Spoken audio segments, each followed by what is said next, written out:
Pemirsa, seberapa efektif penerapan pembatasan sosial berskala besar atau PSBB di Jakarta? Untuk lebih jelasnya kita telah terhubung dengan Ketua Satgas COVID-19 dari Ikatan Dokter Indonesia, Zubairi Jurban. Selamat pagi, Prof. Zubairi. COVID-19 dari Ikatan Dokter Indonesia, Zubairi Jurban. Selamat pagi, Prof. Zubairi. Selamat pagi, Mbak.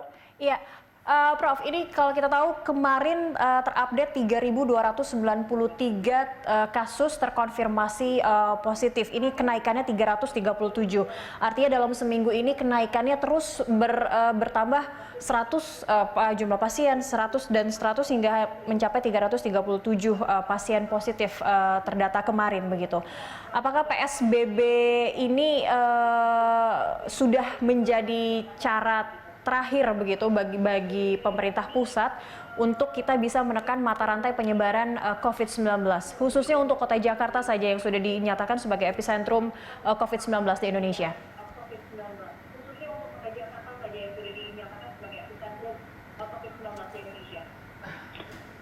Iya, pertama mengenai jumlahnya. Jumlah sekarang ini baru semacam puncak dari gunung es yang terlihat. Jadi sebetulnya jumlah yang ada di Jakarta itu dan di Indonesia jauh lebih tinggi.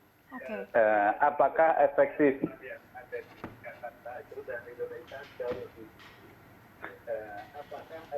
Efektif bila dikombinasikan dengan semua upaya yang lain. Artinya kita harus pertama efektif harus tegas, disiplin harus ditegakkan. Yang kedua harus juga disertai dengan tes rapid yang luas.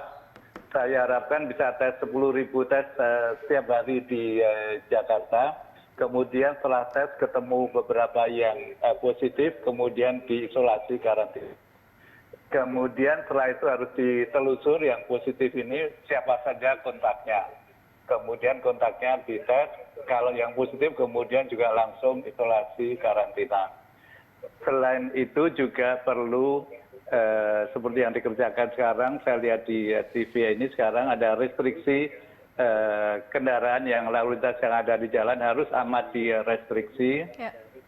Dan selain itu setiap kali masuk ke ruangan manapun, ke rumah sakit, ke kantor, ke berita satu itu mestinya diukur temperaturnya dan juga disediakan untuk cuci tangan. Jadi harus komprehensif secara keseluruhan.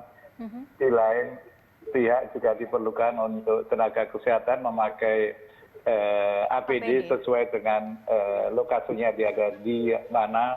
Selain juga sering cuci tangan. Oke, Prof. Zubairi, dari WHO juga seminggu terakhir ini sudah memberikan. Sebagai pembanding itu ada beberapa tempat lain yang saya agak khawatir. Jadi misalnya provinsi yang ya, silakan dilanjutkan, Prof. Setara dengan DKI, misalnya provinsi Hubei itu merawat 67.000 lebih. Misalnya provinsi Hubei itu merawat 67.000 lebih. Sedangkan New York itu 87.000 lebih. Sedangkan Paris dan sekitarnya, Ile-de-France itu 7.660. Jadi kita masih akan menghadapi masalah yang lebih berat ke depan. Jadi kita masih akan menghadapi masalah yang lebih berat.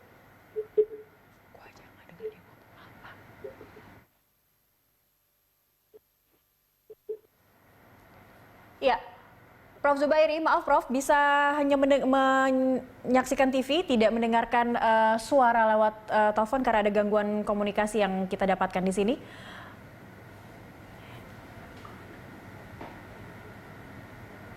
Ya, suara televisinya mungkin bisa dikecilkan. Oke, jadi yang ya. Suara televisinya mungkin bisa dikecilkan. Oh, suara TV-nya, oke. Ya.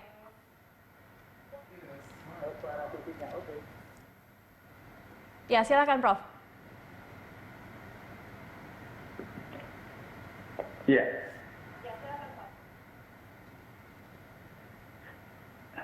Ya, tadi artinya saya khawatir ke depan kita masih mengalami masalah yang berat sekali. Oke, Ini Anda mengatakan berat sekali dan tadi juga di awal Anda mengatakan 337 penambahan kasus terkonfirmasi positif ini sebenarnya angkanya jauh lebih besar dari angka ini. Benar. Sejumlah peneliti juga sempat memprediksi bahwa antara 14 sampai 16 April ini adalah puncak penyebaran virus COVID-19. Dari analisis Anda sendiri, seperti apa dan apa yang harus dilakukan oleh masyarakat di masa PSBB ini, Dok? Selain disiplin, karena masalah disiplin ini nampaknya juga masih sulit juga untuk bisa diterapkan di masyarakat kita. Iya, tadi untuk memutus jalur penularan memang stay at home, tinggal di rumah tanpa kecuali itu memang menjadi yang utama. Kemudian yang berikutnya tadi tes sebanyak mungkin. Jadi saya harapkan untuk Jakarta misalnya tes 10.000 per hari. Jadi luar biasa besar itu tesnya, jadi perlu upaya yang keras. Yang ketiga, setelah tes dilakukan kontak tracing, kemudian setelah ketemu kasus-kasusnya diisolasi karantina. Berikutnya lagi adalah kemudian restriksi perjalanan domestik maupun internasional. Berikutnya lagi adalah ukur temperatur. Jadi kemudian yang berikutnya lagi adalah untuk tata laksana pasien supaya pasiennya tertolong dengan baik, jangan sampai dokternya sakit. Jadi alat pelindung diri itu mutlak diperlukan dan itu tidak mudah karena seminggu lagi akan itu habis pakai, nanti perlu lagi. Jadi perlu perencanaan jangka panjang yang baik. Oke, Prof. Zubairi, ini angka saat ini di Jakarta saja sudah 1.706 pasien positif corona, koreksi jika angka saya salah. Nah, apakah dokter-dokter saat ini atau tenaga medis begitu sudah cukup untuk menangani banyaknya pasien? Sebetulnya angka itu harus ditambah dengan yang masih dirawat karena PDP. PDP itu kan juga ada berapa cukup berarti, banyak. 1072 kalau nggak salah Jakarta. 1007, baik. Iya, jadi artinya apakah cukup? Sekarang ini cukup. Saya yakin masih cukup tenaga dokter dan kesehatannya.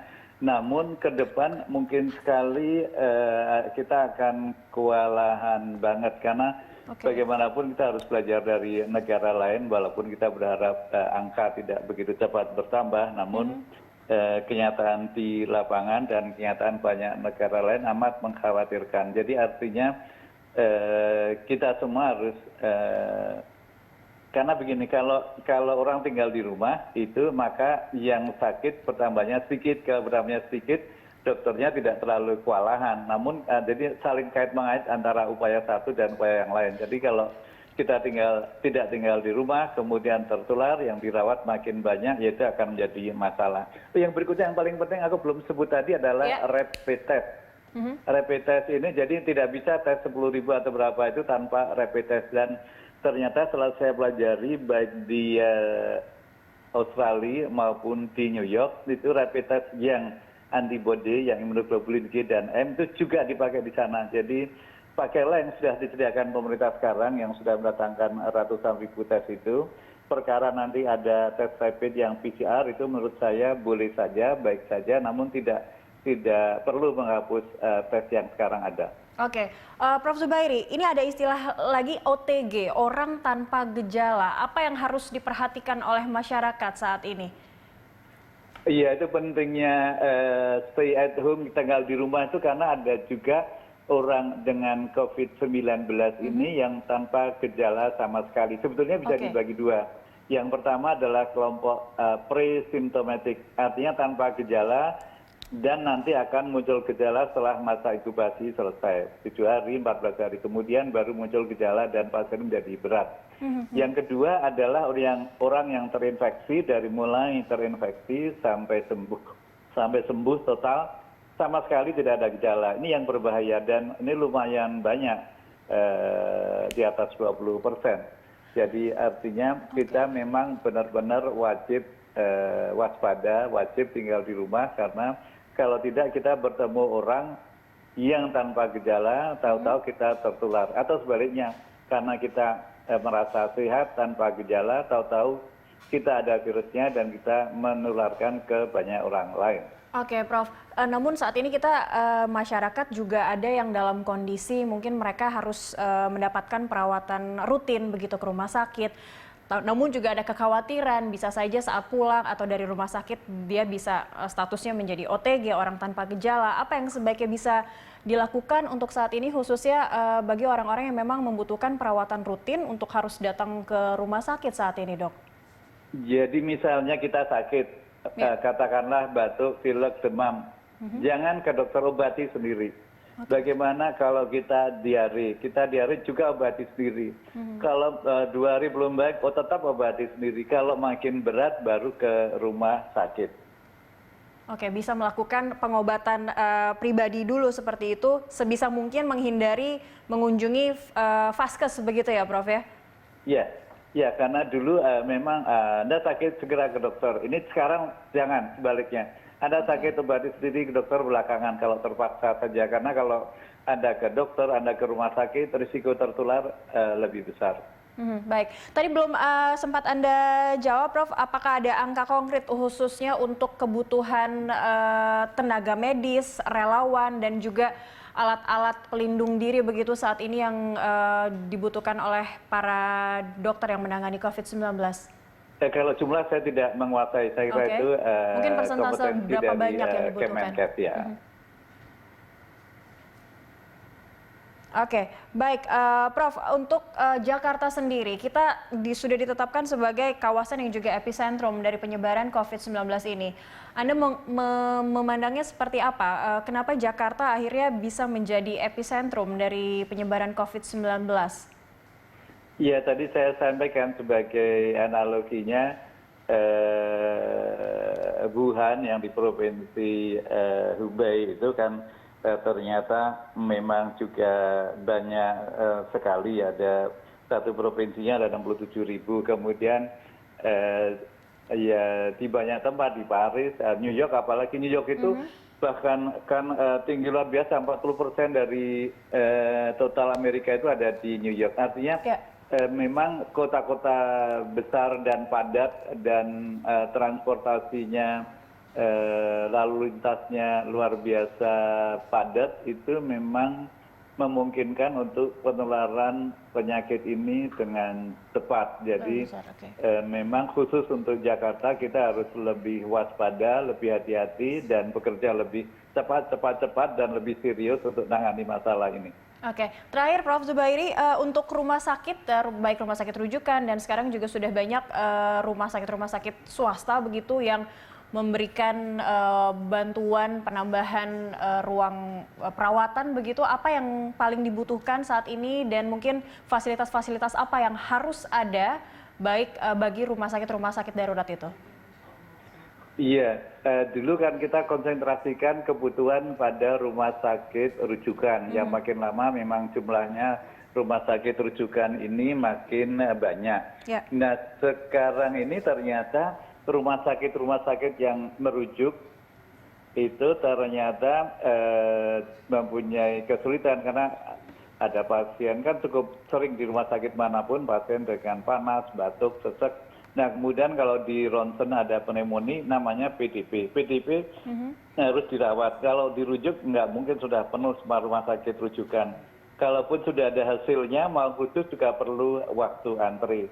Jadi akhirnya hampir semua rumah sakit merawat orang dengan COVID ini. Artinya persiapannya juga harus disiapkan oleh semua rumah sakit, tidak hanya rumah sakit rujukan saja. Artinya kebutuhan alat pelindung dirinya juga meningkat. Demikian pula kalau pasien, ternyata pasien kita yang masuk ke ICU kan banyak sekali yang meninggal, lebih tinggi dari rata-rata di negara lain. Jadi artinya kita memerlukan ICU lebih banyak, kita memerlukan rujukan ke ICU lebih cepat, jadi intubasi yang lebih awal. Namun juga dokternya harus hati-hati karena kalau masuk ICU lebih cepat, pasang intubasi itu berarti risiko untuk tenaga kesehatan tertular aerosol atau lebih airborne tinggi. begitu ya? Oke, baik Prof. Artinya ini rumah sakit meskipun yang bukan rumah sakit rujukan sudah harus bersiap juga untuk sewaktu-waktu menerima pasien yang mungkin PDP atau mungkin suspek dari COVID-19. Terima kasih banyak Profesor Zubairi telah bergabung bersama kami. Tetap semangat dan tetap menjaga kesehatan. Terima kasih, semangat dan jaga kesehatan, stay at home.